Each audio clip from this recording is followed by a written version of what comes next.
Rabi mafam aduda karigumba amata pizada makhong makhut punduna thamlaibadu makhong makhul leng otpa karigumba amata ngamda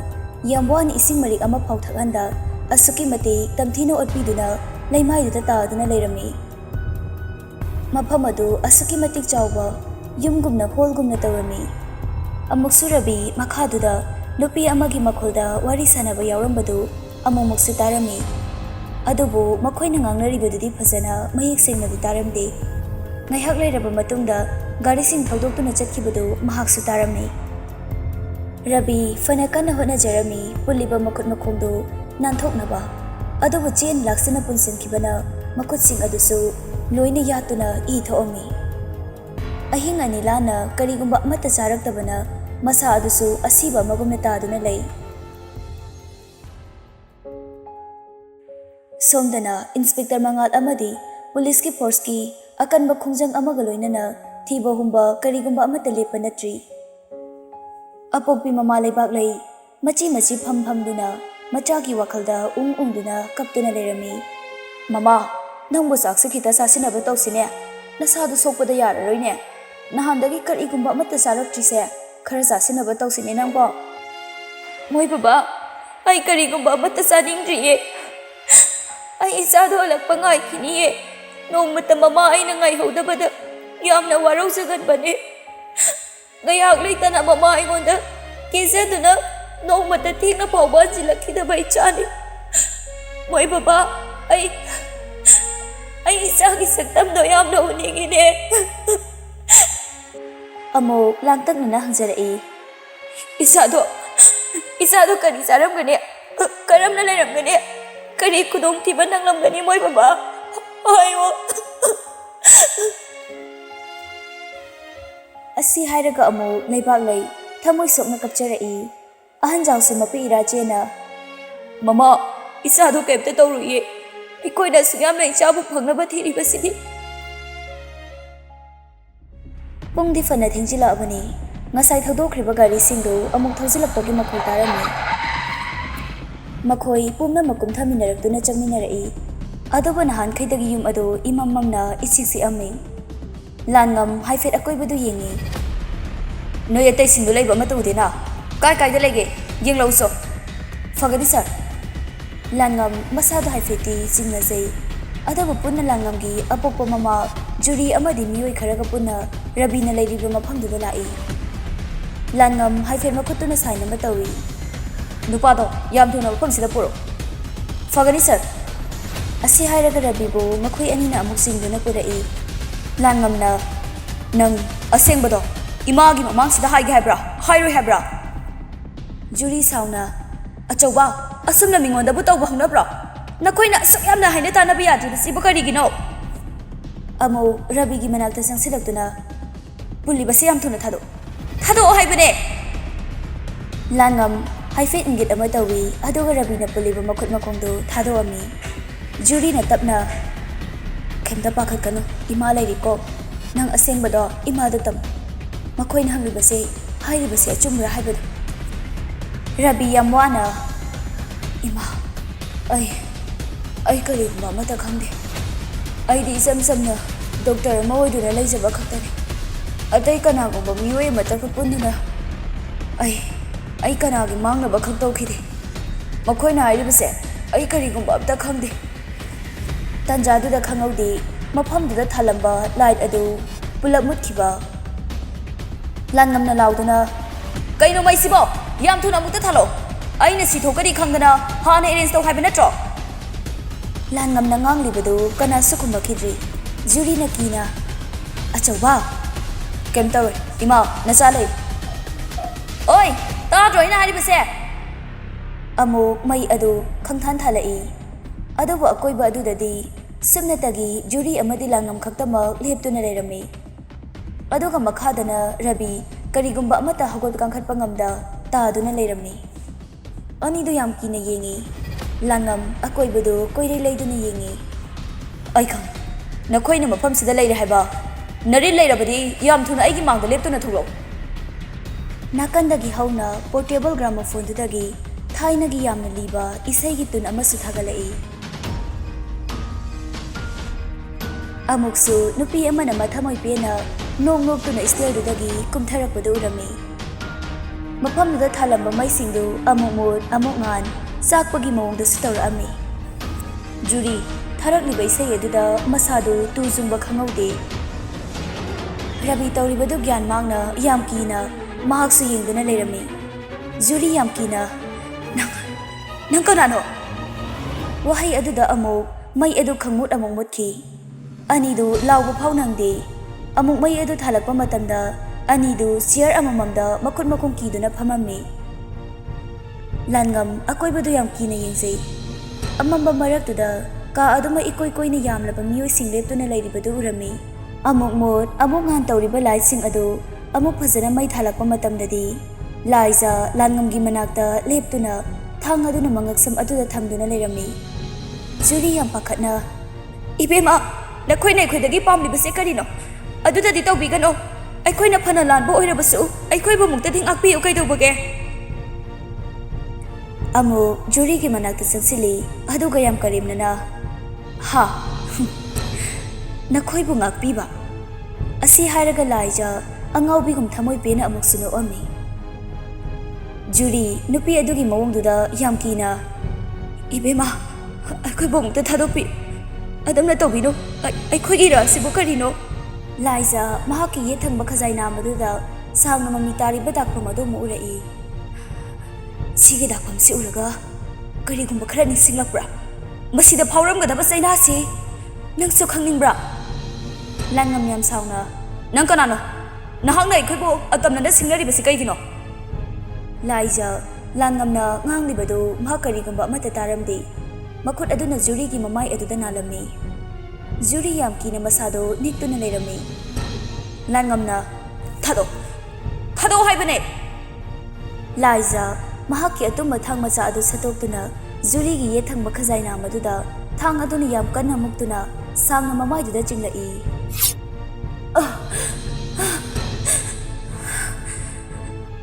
jury ꯃꯃꯥꯏꯗꯨꯗꯒꯤ E ꯁꯤꯡꯗꯨꯅ ꯂꯦꯞꯄ ꯂꯩꯇꯅ ꯆꯦꯟꯊꯅ ꯆꯩꯅꯥ ꯑꯗꯨꯅ ꯂꯥꯎ ꯈꯣꯡꯗꯧꯗꯨꯅ ꯀꯞꯇꯨꯅ ꯂꯩ꯫ ꯂꯥꯏꯖ ꯊꯧꯔꯤꯗꯨꯅ ꯃꯆꯤꯟꯗꯨ ꯂꯥꯛꯁꯤꯟꯅ ꯀꯤꯁꯤꯜꯂꯛꯏ ꯑꯗꯨꯒ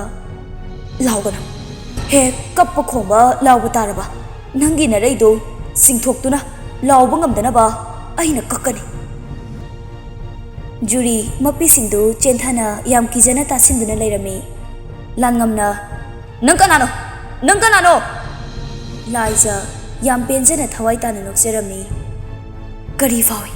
ꯆꯩꯅꯥ ꯑꯗꯨꯒꯤ ꯃꯊꯛꯇ ꯅꯈꯣꯏꯒꯤ ꯊꯃꯣꯏꯗꯨꯗ ꯀꯔꯤ ꯐꯥꯎꯏ?" ꯖꯨꯔꯤ ꯃꯆꯤꯟ ꯑꯗꯨꯁꯨ ꯃꯦꯜꯂꯤ ꯀꯞꯇꯨꯅ "ꯑꯩꯈꯣꯏꯕꯨ ꯑꯃꯨꯛꯇ ꯀꯟꯕꯤꯌꯨ ꯏꯕꯦꯝꯃ, ꯑꯩꯈꯣꯏꯕꯨ ꯑꯃꯨꯛꯇ ꯀꯟꯕꯤꯌꯨ." ꯂꯥꯏꯖꯅ "ꯉꯁꯤꯒꯤ ꯀꯨꯝꯍꯩꯁꯤꯗꯤ ꯍꯧꯔꯛꯄꯗ ꯉꯥꯏꯔꯤ. ꯀꯩꯝ ꯋꯥꯒꯅꯨ. ꯁꯤꯗꯒꯤ ꯍꯦꯟꯕ ꯅꯨꯡꯉꯥꯏꯕ ꯃꯤꯠꯀꯤ ꯀꯨꯝꯍꯩ ꯋꯥꯠꯂꯤ. ꯅꯃꯤꯠꯇꯣ ꯄꯦꯟꯅ ꯌꯦꯡꯈꯣ."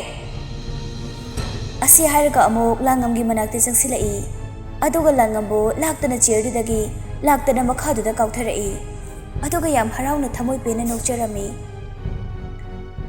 ꯔꯕꯤ ꯂꯥꯏꯖꯅ ꯅꯣꯛꯄꯒꯤ ꯈꯣꯟꯖꯦꯜ ꯑꯗꯨ ꯇꯥꯕꯗ ꯈꯪꯍꯧꯗꯦ꯫ ꯃꯍꯥꯛꯀꯤ ꯃꯪꯂꯥꯟ ꯑꯗꯨꯗ ꯍꯦꯛ ꯍꯦꯛ ꯎꯕ ꯅꯨꯄꯤ ꯑꯗꯨꯅ ꯄꯦꯟꯅ ꯅꯣꯛꯄ ꯈꯣꯟꯖꯦꯜꯁꯤꯡ ꯑꯗꯨ ꯃꯊꯪ ꯃꯊꯪ ꯅꯤꯡꯁꯤꯡꯖꯔꯛꯏ꯫ ꯇꯁꯦꯡꯅ ꯔꯕꯤ ꯉꯁꯤ ꯃꯍꯥꯛꯀꯤ ꯃꯤꯠꯃꯥꯡꯃꯛꯇꯗ ꯊꯣꯛꯂꯤꯕ ꯊꯧꯗꯣꯛ ꯑꯁꯤ ꯃꯪꯒꯨꯝꯅ ꯆꯞ ꯃꯥꯟꯅꯈ꯭ꯔꯦ꯫ ꯃꯁꯥ ꯄꯨꯝꯕ ꯍꯨꯃꯥꯡ ꯑꯅꯞꯄꯤ ꯂꯣꯏꯅ ꯀꯥꯡꯂꯛꯑꯝꯃꯤ꯫ ꯃꯆꯤꯟꯗꯒꯤ ꯈꯣꯟꯖꯦꯜ ꯊꯣꯛꯅ ꯀꯔꯤꯒꯨꯝꯕ ꯋꯥ ꯑꯃꯠꯇ ꯍꯥꯏꯗꯣꯛꯄ ꯉꯝꯂꯝꯗꯦ꯫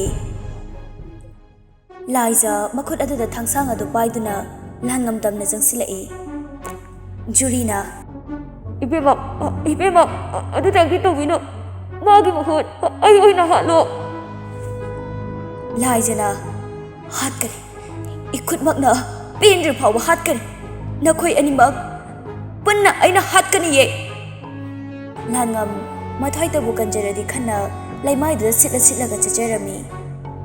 ꯊꯥꯅꯤꯜ ꯑꯃꯗꯤ ꯃꯩꯔꯥꯕ ꯆꯪꯁꯤꯜꯂꯛꯇꯨꯅ ꯂꯥꯟꯉꯝꯕꯨ ꯐꯥꯗꯨꯅ ꯂꯦꯡꯗꯅꯕ ꯍꯥꯏꯗꯨꯅ ꯃꯈꯨꯠꯁꯤꯡꯗꯨꯅ ꯆꯠꯈꯤꯗꯅꯕ ꯍꯥꯏꯗꯨꯅ ꯐꯥꯔꯝꯃꯤ꯫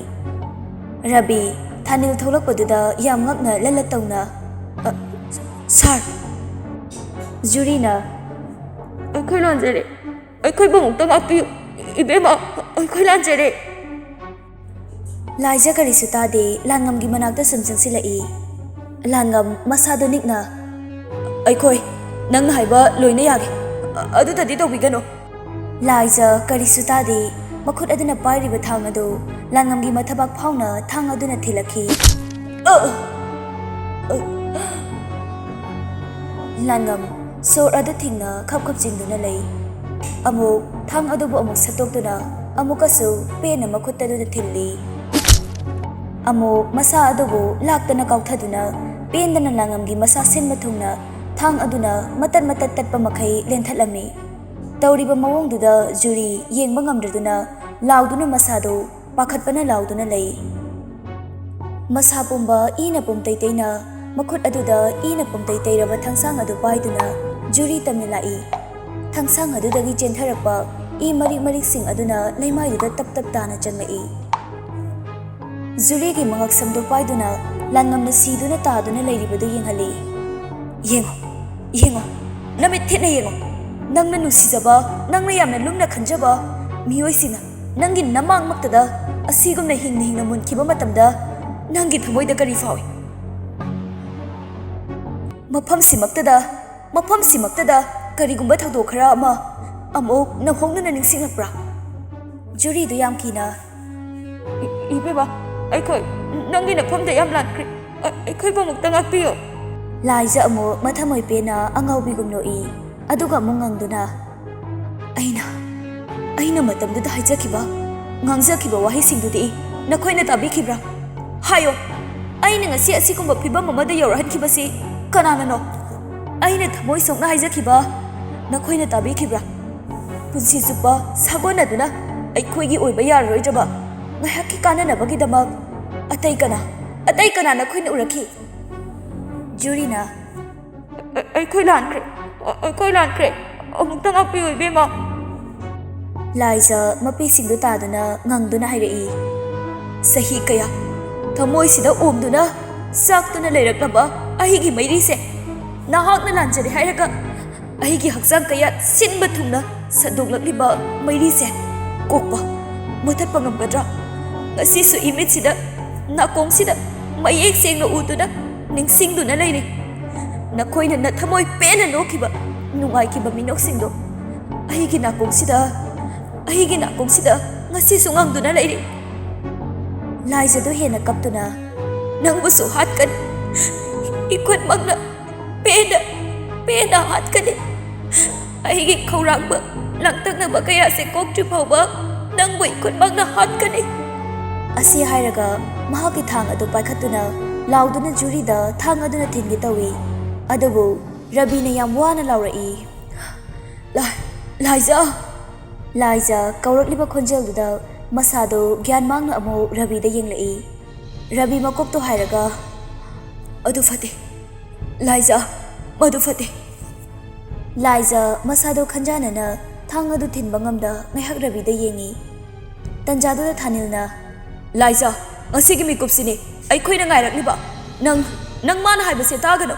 ngasidi nangi naning thungba numito oirabani nakut pena makhoi bu hatlo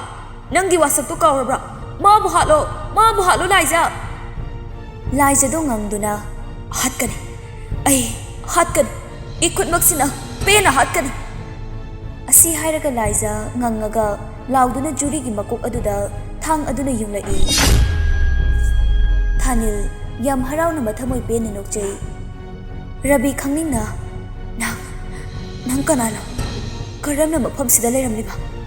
laiza na ngasi oiraba phibam asi nahaki thawin sing ngaktani karigino nahakna laiza bo asiguma mai kaida puriba thanil rabi gi manakta tamna jangsilai aduga Dr. Rabi nang soidana ngamgani aina karamna mafam sida leiramlibano haibado rabi yam sauna matam asukuina laiza gi mabung saduna thanil gi saklon lauduna leiriba misak amadi hospital aduda tumna manghan kiba thodok ado director lanchenba nangi thawinsin ngakta natra thanil wafam ado mathamoi pena noktuna lei rabi masada laktakna khangning nanglai khumlo aina hangiba sigi pakum aina famdagi taba pame pumnamak asigi asengba maramdo ai taba pame thanilna mane nangna khaliba adumak zumbani Director Lanchenba amadi Thanil ai isamakni aina nakhoi mayamdagi saklon ngaktani hospital adugi thodok adusu ai isamakna tawkiba thawrangni Rabina madudi hayo nangi pandamse karino karigidama nahangna sigumba saklon lawduna fumduna leiriba charangnaba kayase ifamda marik chumni hayo nahangna ifamda likiba wari sing ado ngasi thokliba laijagi oiriba phiba masiga mari leinakhibra hayo Thanil tamna nofet tawduna Rabi da yenglai aduga aina nafamda wari sing adu lirubagi maramsi nafamdagi aina karigumba khara aina uba laksin mangami laijabu makhatana ngakpi sembiba magi hanagi punsida hanna purappa ngamgadaba misase naha khaktani Rabi chamamnana karamna Thanilna ai ngasidi nahakna khangninglibadugi pakumda ai ngasidi pirage ngasi nahakki mitmangda uriba ai laija asengba nahakna uriba saklon adu nate Thanil mapi singdu taduna thamoi sokna hairai chahi tare chupna miyamga mimana dana angaubi amagumna ngasi mahakki phiba masda helibase atai kanana sunate ngasi iramdam asibo kang khong sa heliba tangdu laitaba punsi amada laihenba ngamdana makhoigi aningba sakti kayaduna khudum chansiduna sumcharaba chukli paiduna sananingba mawongda makhoina oihaningba mawongda oiheliba langam thauba amadi kengba makhoi ahuma machin manawnani aduga juri atai kana sunate Thadoigidi step mother ni Thadoina pisak pe ingai dagi hongna nauna apokpi mama kainaki mahakpu yengsinaba haiduna Thadoigi apokpa mapa ningthongna juri bu mahaki nupi atombi oina yumsida puraki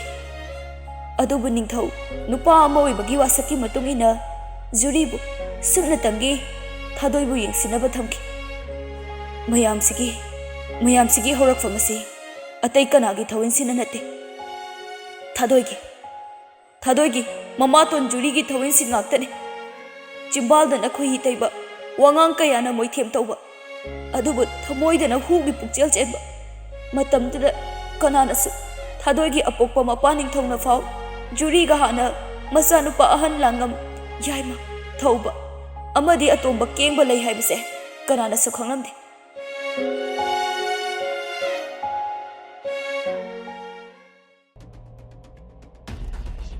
Ngayaki mamangda langamna ima hoji akhoi kari tawani akhoi inaw thauba amadi kengbu butam thina tumna maghatuna thamnamibase kanana jurina aihak su khalimi